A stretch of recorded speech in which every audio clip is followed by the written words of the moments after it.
తెలంగాణలో రాజకీయ వేడి మరోసారి పెరిగింది. పశ్చిమ బెంగాల్ ఎన్నికల ఫలితాల నేపథ్యంలో దేశవ్యాప్తంగా రాజకీయ చర్చలు జోరందుకోగా తెలంగాణలో కూడా బీజేపీ నేతలు ఉత్సాహంగా స్పందిస్తున్నారు. బెంగాల్ ఓటర్లు చారిత్రాత్మక తీర్పు ఇచ్చారని, దేశంలో విభజన రాజకీయాలు చేసే పార్టీలకు ప్రజలు గట్టి సందేశం ఇచ్చారని బీజేపీ రాష్ట్ర అధ్యక్షుడు బండి సంజయ్, కేంద్ర మంత్రి కిషన్ రెడ్డి వంటి నేతలు వ్యాఖ్యానించారు. ఇక ఇదే జోష్తో తెలంగాణలో కూడా బీజేపీ అధికారంలోకి వస్తుందంటూ ధీమా వ్యక్తం చేస్తున్నారు. ఈ నేపథ్యంలో తాజా రాజకీయ పరిణామాలపై మరింత సమాచారం కోసం మన ప్రతినిధి వాలి శ్రీనివాస్ గారు లైన్లో ఉన్నారు. వారితో మాట్లాడదాం. శ్రీనివాస్ గారు, బెంగాల్ ఫలితాలను మనం చూస్తే బీజేపీ నేతలు చారిత్రాత్మక తీర్పుగా చెబుతున్నారు. దీని వెనుక వారి ప్రధాన వాదన ఏంటి? బీజేపీ నేతల దృష్టిలో ఈ ఫలితాలు సాధారణంగా రాజకీయ మార్పు కాదు, ఒక విధంగా ప్రజల తిరుగుబాటు అని వాళ్ళు చెప్తున్నారు. బెంగాల్లో గత 10-15 ఏళ్లుగా రాజకీయ హింస, అవినీతి, అక్రమాలు పెరిగాయని వాళ్ళు ఆరోపిస్తున్నారు. ముఖ్యంగా గ్రామ స్థాయిలో పార్టీ ఆధిపత్యం, ప్రతిపక్ష కార్యకర్తలపై దాడులు, ఎన్నికల సమయంలో బెదిరింపులు వంటి అంశాలు ప్రజల్లో అసంతృప్తిని పెంచాయని అంటున్నారు. ఇక బీజేపీలో మరో కీలక అంశాన్ని కూడా హైలైట్ చేస్తోంది. అక్రమ వలసదారులు, ఓట్ బ్యాంక్ రాజకీయాలు, బంగ్లాదేశ్, రోహింగ్యాల అంశాన్ని ఎత్తి చూపుతూ ఇది ప్రజాస్వామ్యానికి దెబ్బతీసిందని చెప్తున్నారు. ఈ నేపథ్యంలోనే ప్రజలు మార్పు కోరుకొని ఓటు వేశారని బీజేపీ విశ్లేషిస్తుంది అని చెప్పచ్చు. రైట్ శ్రీనివాస్ గారు, ప్రస్తుతం ఈ ఫలితాలను తెలంగాణతో ఎలా పోలుస్తున్నారు? నిజంగా అలాంటి పరిస్థితులు ఇక్కడ ఉన్నాయా?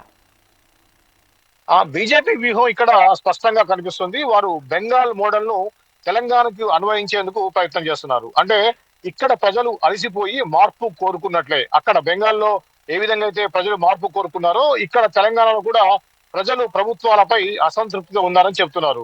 ప్రత్యేకంగా తెలంగాణలో గత బీఆర్ఎస్ పాలనలో అవినీతి, భూముల వ్యవహారాలు, అధికార దుర్వినియోగము, కుటుంబ పాలన వంటి ఆరోపణలు చేశామని గుర్తు చేశారు. ప్రస్తుత కాంగ్రెస్ ప్రభుత్వం పైన కూడా అదే తరహాలో విమర్శలు కొనసాగుతున్నాయి అంటున్నారు. అంటే ప్రజలు మార్పు కోరుకుంటున్నారు అనే నేరేటివ్ ని బలంగా ముందుకు తీసుకెళ్తున్నారు. ఇది రాజకీయంగా చాలా స్ట్రాటజికల్ పాయింట్ అని చెప్పవచ్చు శ్వేత.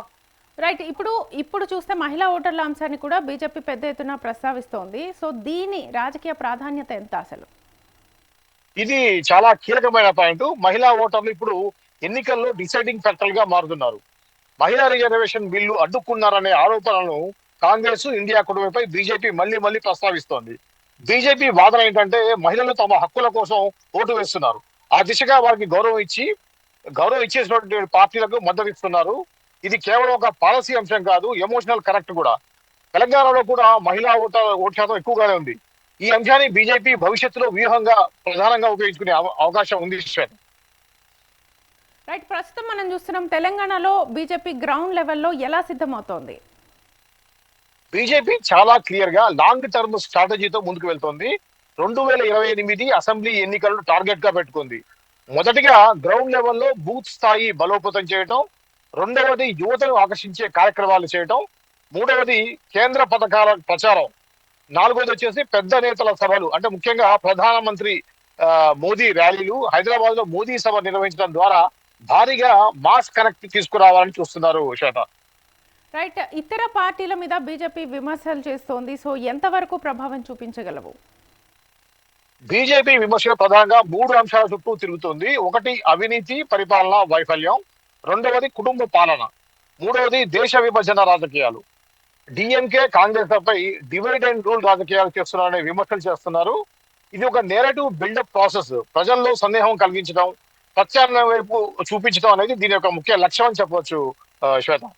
రైట్, ప్రస్తుతం బీజేపీ కార్యాలయంలో జరిగిన సంబరాల ప్రాధాన్యత ఏంటి? ఇది కేవలం ఆనందం మాత్రమేనా, లేకపోతే రాజకీయాల సంకేతమా? ఇది కేవలం మనం సెలబ్రేషన్ మాత్రం అనుకోవడానికి వీల్లేదు. ఇది ఒక రాజకీయ మెసేజ్. కార్యకర్తలను ప్రజలకు మోటివేషన్ చేయడం ఒకటి, ప్రజలకు విన్నింగ్ పార్టీ ఇమేజ్ ని ఒకటి క్రియేట్ చేయడం, మీడియా యొక్క అటెన్షన్ ని బీజేపీ వైపు మళ్లించే విధంగా వీళ్ళు చేయడం. బీజేపీ దీని ద్వారా ఒక సందేశాన్ని ఇస్తుంది ప్రజలకు. మార్పు సాధ్యమే, మేము ఆ మార్పుకు ప్రతీక. అంటే జనాలు మార్పు కోరుకుంటున్నారు. ఆ మార్పు కూడా ఇప్పుడున్నటువంటి ప్రభుత్వాన్ని మా బీజేపీలకు ప్రత్యామ్నాయంగా చూస్తుందని వాళ్ళు చెప్పడం వాళ్ళ ఉద్దేశం. ఇది ఎన్నికల ముందు ఒక మూడుని సెట్ చేసే ప్రయత్నంగా కూడా చూడాలి శ్వేత. రైట్ శ్రీనివాస్ గారు, థ్యాంక్ యూ. సో మొత్తానికి బెంగాల్ ఫలితాలు కేవలం ఒక రాష్ట్రానికి పరిమితం కాలేదు, దేశ రాజకీయాల్లో కొత్త చర్చకు దారితీశాయి. ఇప్పుడు ఒక ప్రశ్న ఒక్కటే, ఆ ప్రభావం తెలంగాణలో ఎంతవరకు కనిపిస్తుంది? రాబోయే రోజుల్లో రాజకీయ సమీకరణాలు ఎలా మారుతాయి అనేది వేచి చూడాలి.